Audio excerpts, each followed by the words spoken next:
The alginate tray and the material is now on the prep teeth. And we like this consistency. As you see, I overfilled it some, and I'm now picking it off the adjacent teeth, and even try to tease it off now off the models in what's called the second stage set, in which it able to rebound. I'm able to put it on and off. I just keep teasing it, and it's setting up beautifully. If this was a single unit I was doing, I would have it off already in the pressure pot, but because of the possible distortion between the two teeth, I just tease it off some. Now the outer layer is setting up probably a little quicker than the inner layer, which means the pontic, which is basically all acrylic, will need to be cured a little bit longer.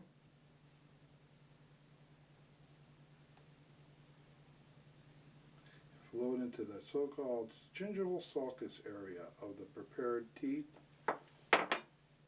Now comes off. What I like to do is just trim a little bit.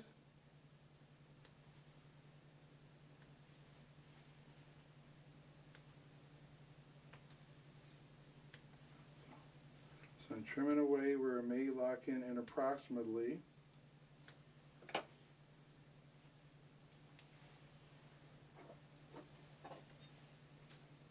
Clean out a little bit from inside the mouth that's trapped.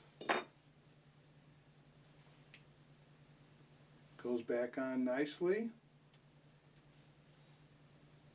I remove it again, and it's just starting to generate heat. At that time then, I will go to my pressure pot. Generally I will do this in the sink.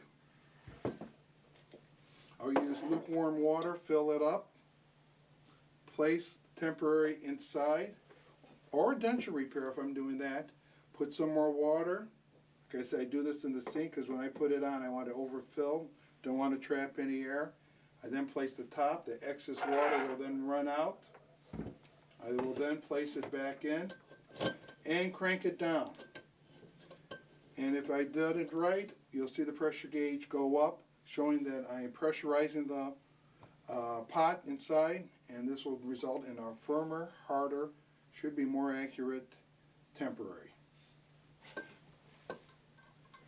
So let's see how this is setting up.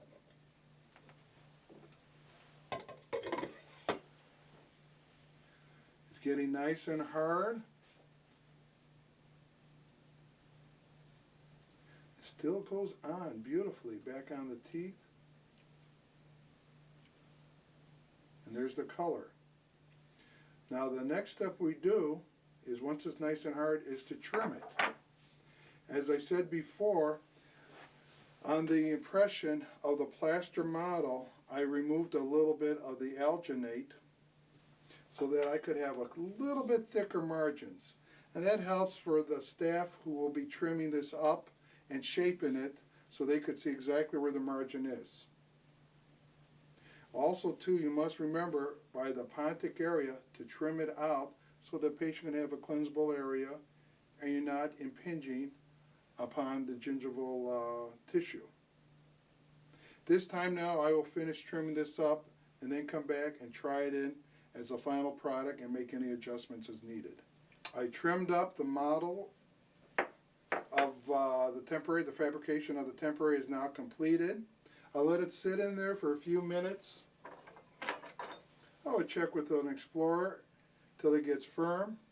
At that time I will pop it off, retrim, and then repolish with my various burrs, sandpaper discs, and then pumice.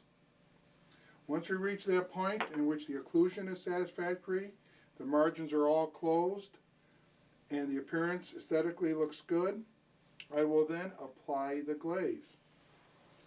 Bosworth glaze comes in a nice little package. There's two components. There's the glaze itself, and then there's the solvent. Margins are sealed, and it's a beautiful glaze, cemented in the patient's mouth, and they are ready to go. That will remove any eugenol. If I use the eugenol base cement. I will then go with the burr, notch the area, say the margin if some of it flaked off again. Do the salt and pepper technique again and add to it. Unless you're expanding the bridge or adding another tooth, I would Vaseline or mask the part where I don't want bonded, roughen up some of the temporary bridge, and at that time I could continually add to the material.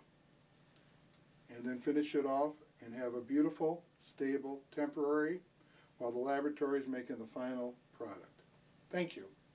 This presentation demonstrated Trim PEMA temporary crown and bridge material.